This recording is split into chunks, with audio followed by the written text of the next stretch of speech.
साथियों, भारत में रहने वाला शायद ही कोई ऐसा व्यक्ति होगा जो राजस्थान के सीकर जिले में स्थित खाटू श्याम जी के बारे में नहीं जानता होगा। ये एक ऐसा धार्मिक स्थल है जहाँ पर आए दिन लाखों श्रद्धालु श्याम बाबा के दर्शन के लिए आते हैं। लेकिन हाल ही में खाटू श्याम जी में कुछ बेहद चौंकाने वाली घटनाएं हो रही थी, जिसे लेकर वहाँ का पुलिस प्रशासन बेहद ज्यादा परेशान था। लेकिन फिर पुलिस ने इन घटनाओं को बेहद गंभीरता से लिया और आखिरकार पुलिस ने इस गैंग को दबोच लिया। सच कहें तो आप इस गैंग की हरकतों के बारे में सुनेंगे तो आप भी हैरान रह जाएंगे कि किस तरह से ये घटनाओं को अंजाम देते थे और कैसे वहाँ से रफू चक्कर हो जाते थे। तो साथियों, जैसा कि आप जानते हैं कि खाटू श्याम जी राजस्थान के सीकर जिले में स्थित एक बेहद प्रसिद्ध धार्मिक स्थल है, जहाँ पर हरियाणा, उत्तर प्रदेश, दिल्ली, मध्य प्रदेश और देश के अलग अलग हिस्सों से श्रद्धालु श्याम बाबा के दर्शन के लिए आते हैं। कहा जाता है कि यहाँ पर श्रद्धालुओं की भीड़ इसलिए होती है क्योंकि यहाँ से कोई भी भक्त खाली हाथ नहीं लौटता और शायद यही वजह है कि यहाँ प्रतिदिन लाखों की संख्या में श्रद्धालु आते हैं। वैसे आम दिनों में तो यहाँ पर मेले जैसा माहौल रहता है, लोग कतारों में घंटों खड़े रहते हैं। लेकिन जब कोई विशेष अवसर होता है, जैसे कि शनिवार, रविवार या कोई सरकारी छुट्टी, तब यहाँ पर श्रद्धालुओं की जनसंख्या और भी ज्यादा बढ़ जाती है। कहा जाता है कि ऐसे मौके पर यहाँ पर श्रद्धालुओं का आंकड़ा 5 लाख से भी ऊपर पहुँच जाता है। और बात करें नए साल की, तो कहा जा रहा है कि इस बार नए साल पर श्रद्धालुओं का आंकड़ा 10 लाख से भी ऊपर जा चुका था। लेकिन फिर इसी भीड़ भाड़ के बीच कुछ समय पहले यहाँ पर कुछ अजीब घटनाएं घटने लगी। हालांकि शुरुआत में किसी ने इन घटनाओं पर उतना ध्यान नहीं दिया, लेकिन फिर धीरे धीरे ये घटनाएं बढ़ती चली गई। इस मामले में श्रद्धालुओं का ये कहना था कि दर्शन या मंदिर परिसर से बाहर निकलते वक्त अचानक उनके पर्स गायब हो जाते थे, किसी की सोने की चेन गायब हो जाती थी तो किसी का मोबाइल, और लगातार ऐसी घटनाएं बढ़ती जा रही थी। अब हुआ ये कि जब ये घटनाएं लगातार बढ़ने लगी तब पुलिस के भी कान खड़े हो गए और उन्हें समझ में आने लगा कि ये सारी घटनाएं तब होती है जब सबसे ज्यादा भीड़ होती है। लेकिन अभी भी उनके लिए समझना मुश्किल था कि आखिर ये सब हो कैसे रहा है। अब हुआ ये कि जब ये घटनाएं बढ़ने लगी तो पुलिस ने इस मामले को बड़ी ही गंभीरता से लेना शुरू किया और फिर उन्होंने एक पैटर्न पर गौर किया। उन्होंने देखा कि एकादशी और मासिक मेले के दौरान इस तरह की घटनाएं बहुत ज्यादा बढ़ जाती है और इसलिए उन्होंने तय किया कि इस बार नए साल जैसे बड़े मौके पर वे कोई चूक नहीं होने देंगे। इसलिए पुलिस ने इन घटनाओं को रोकने के लिए एक विशेष योजना बनाई और सबसे पहले एक टीम का गठन किया।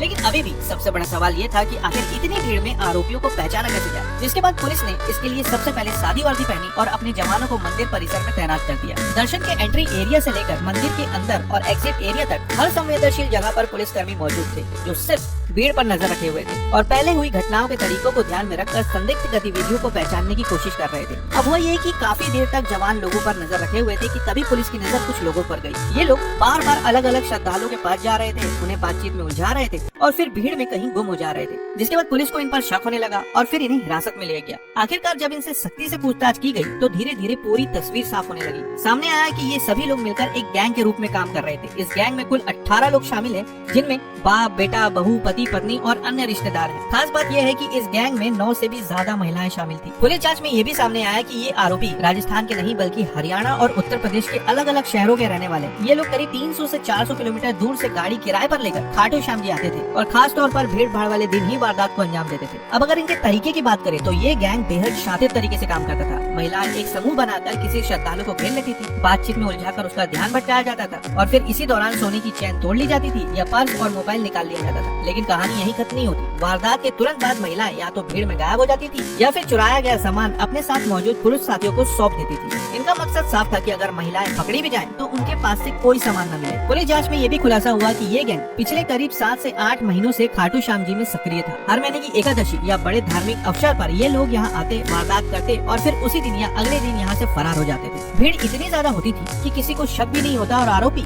आसानी से बच निकलते थे। लेकिन इस बार पुलिस की मुस्तैदी ने इनकी सारी योजनाएं फेल कर दी। नए साल के मौके पर इतनी भारी भीड़ होने के बावजूद एक भी चैन स्नैचिंग की घटना सामने नहीं है। पुलिस ने मौके पर ही गैंग के 18 सदस्यों को पकड़ लिया और पूछताछ में उन्होंने अपनी वारदातों को कबूल कर लिया। फिलहाल पुलिस इन सभी आरोपियों से पूछताछ कर रही है और ये पता लगाने की कोशिश की जा रही है कि इनके साथ और कौन कौन लोग जुड़े हुए हैं। पुलिस का कहना है कि इस गैंग की गिरफ्तारी को एक बड़ी सफलता माना जा रहा है और आगे भी खाटू श्याम जी में श्रद्धालुओं की सुरक्षा को लेकर सख्त निगरानी रखी जाएगी। वैसे साथियों, ऐसे लोगों पर आप क्या कहना चाहेंगे कमेंट में जरूर बताएं और नई खबरों के लिए चैनल को सब्सक्राइब करना ना भूलें। तो फिर मिलते हैं साथियों बिल्कुल एक नई खबर के साथ। तब तक के लिए आपका बहुत बहुत धन्यवाद।